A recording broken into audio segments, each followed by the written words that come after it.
자, 이번 시간은 이제 통합과학 2의 이제 3강으로 왔고요. 생물 다양성에 대해서 알아보도록 하겠습니다. 자, 생물 다양성이라고 하는 거는 어떤 생물이 가진 유전자, 그리고 생물 종, 생태계, 요 세 가지의 다양성을 모두 포함하는 얘기입니다. 유전적 다양성은 앞에서 배웠던 종내 변이와 거의 같은 개념이라고 생각을 하시면 됩니다.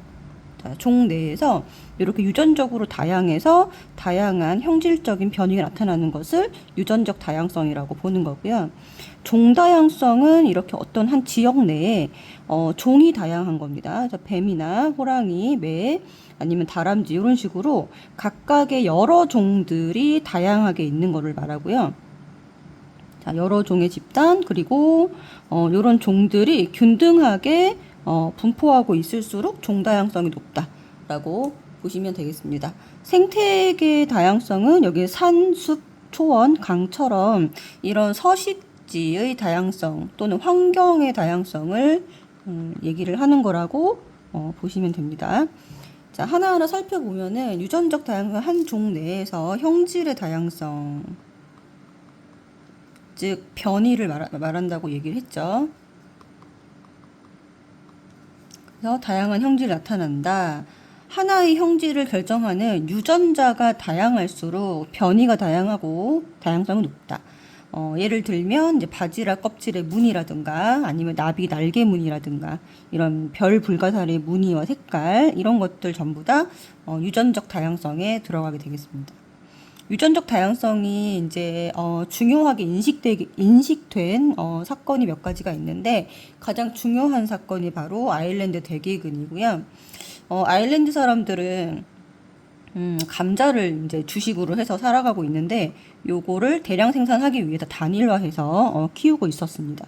근데 이 단일화 유전적으로 다양성이 감소하다 보니까 감자 마름병이라고 하는 이제 감자에 대한 유전병이 퍼지게 된 거예요. 감자가 멸종함으로써 뭐 물론 이것 때문에 대기근으로 간 건 아니지만 그때 뭐 영국의 식민지라든가 여러 가지 뭐 역사적인 사건들이 있지만 요 감자가 멸종됨으로써 사람들이 먹을 것이 없어서 굉장히 많은 인구가 감소하는 계기가 됐습니다. 그래서 요것도 이제 요때 사건을 계기로 종자은행이라든가 이 유전자의 다양성에 대해서 굉장히 유럽 사람들이 중요하게 생각하게 된 계기가 됐다라고 알려져 있고요. 이제 바나나 대멸종 같은 경우는 원래 바나나는 씨가 있는 바나나, 야생 바나나가 유성생식을 하는데 이것을 이제 대량 생산하기 위해서 마찬가지로 이렇게 무성생식, 씨가 없는 바나나를 이렇게 품종 개량을 하게 됐고요. 얘가 이제 품종이 단일화되니까 마찬가지로 이거 유전병에 의한 멸종이 계속 반복되어 왔습니다. 그래서 이런 사건들을 보면은 유전자의 다양성이 굉장히 중요하다라는 거를 알 수가 있고요. 그 다음에 종다양성 같은 경우는 일정 지역에서 생물 종의 다양한 정도를 말합니다. 당연히 종수가 많을수록 다양성이 높은 것이고, 종수가 똑같을 때는 분포 비율이 균등할수록 높습니다. 지금 이제 가 지역이랑 나 지역이 있는데요. 똑같이 종수는 4종입니다. 총 개체수도 똑같이 20개체를 똑같다라고 했을 때 여기는 굉장히 균등하고요. 균등하게 분포를 하고 있고 여기는 우점종이 있습니다.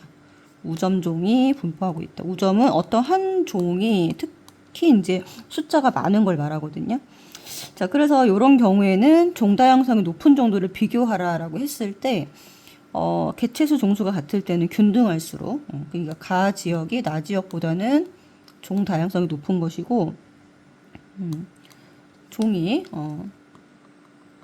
여러 종이, 균등하게 분포할수록,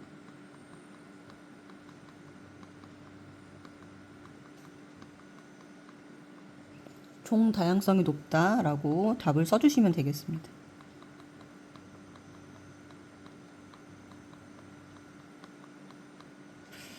자, 그래서 종 다양성은 이제 먹이 사슬에 영향을 미치고요. 먹이 사슬이 복잡해지고 사슬이 그물로 안정적으로 유지가 되는 이런 상황을 얘기를 합니다. 먹이 사슬보다는 먹이 그물이 생태계 안정성에 더 좋은 영향을 준다라는 것이죠. 자, 그 다음에 생태계 다양성은요, 일정 지역에 서식지가 다양한 정도를 말합니다. 환경의 변화라든가 이런 서식지가 다양한 정도고요. 뭐 열대우림, 갯벌, 그다음에 습지 생태계, 산림, 초원, 사막, 호수, 강, 바다, 도시 등 다 다른 환경을 가지고 있는 서식지입니다. 서식지가 다양하면 여기 살고 있는 종 다양성이 증가하고 또 유전적 다양성이 증가합니다. 그래서 얘네들은 요 세 가지가 따로따로 영향을 이제 미치는 것이 아니라 서로 밀접하게 연결되어 있다. 이게 되게 중요하고요. 모두 생물 다양성, 전체적인 생물 다양성 유지에 중요한 역할을 합니다. 다음 장으로 가면은 생물 다양성을 우리가 지켜야 되는 이유입니다. 생물 다양성이 중요한 이유는요. 당연히 생태계의 안정성에 영향을 주기 때문이고요. 그리고 생물 자원적인 측면에서 뭐 의복의 재료, 식량 재료, 주택 재료, 의약품의 원료 이런 것들을 우리가 다 이용을 하고 또 에너지, 산업용 재료라든가 아니면 심미적, 사회적 가치에 의한 여러 가지 생물 자원적 측면이 굉장히 크다라고 볼 수가 있겠습니다. 이것도 중요하고요. 그래서 이제 생물 다양성을 우리가 이제 높여야 되는데 반대로 이것이 줄어드는 원인들이 있겠죠. 감소 원인 그리고 보존하는 방법들. 자, 감소 원인은 일단은 첫 번째는 무분별한 환경 파괴입니다. 환경 파괴에는 가장 대표적인 것이 산림 벌채가 있을 거고요. 습지 매립 이런 것들이 있을 겁니다.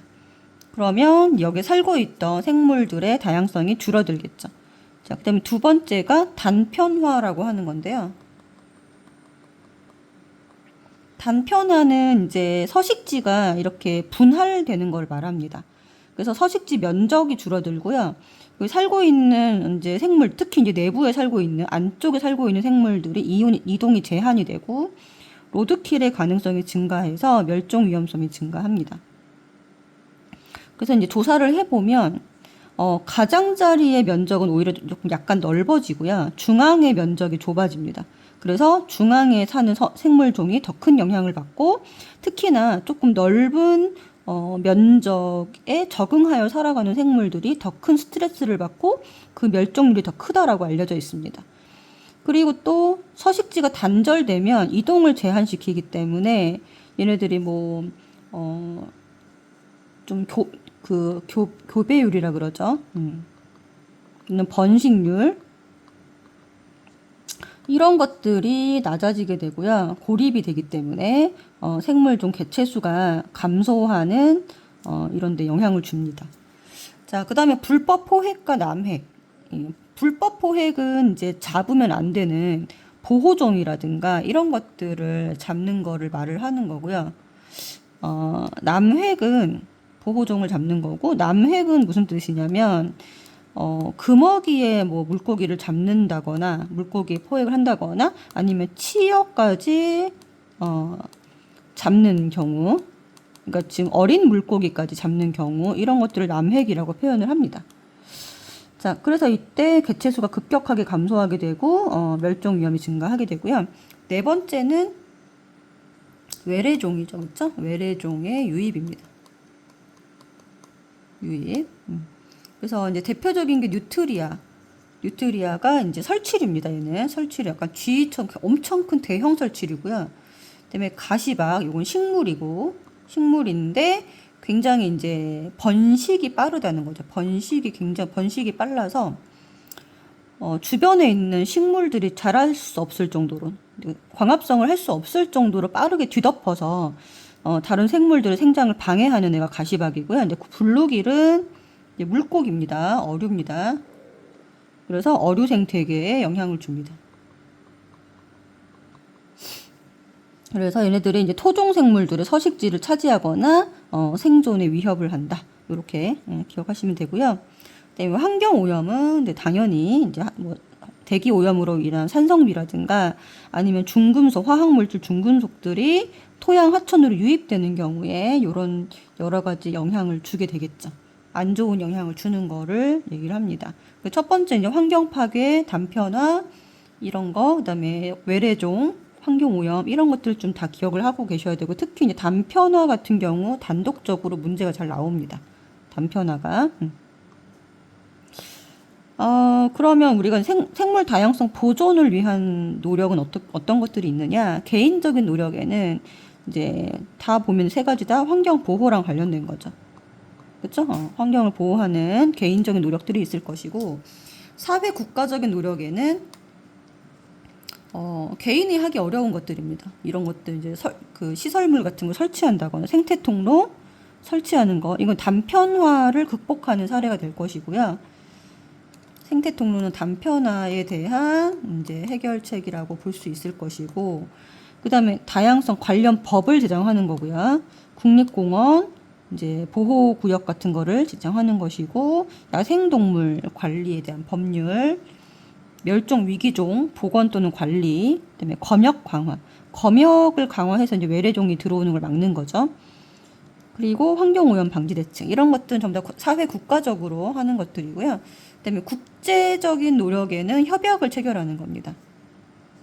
그래서 첫 번째가 생물 다양성 협약이라는 게 있는데, 이거는 생물 다양성을 보존해서 이 자원으로 인해 발생하는 이익을 공유하자라고 하는 협약이고, 국가 간의 협약입니다.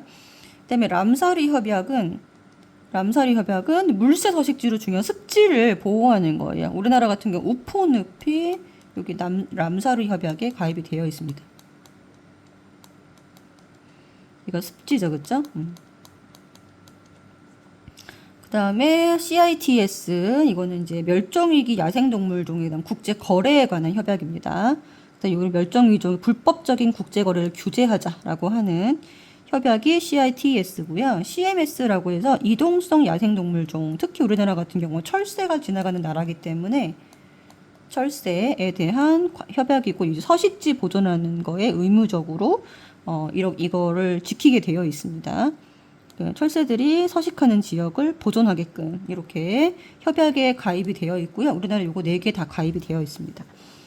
그래서 이제 여기에서는 생물 다양성에 대한 3가지에 대해서 알아봤고, 그다음에 생물 다양성의 중요한 이유랑, 그다음에 감소 원인, 그다음에 보존할 수 있는 방법들, 이런 것들에 대해서 한번 살펴보았습니다.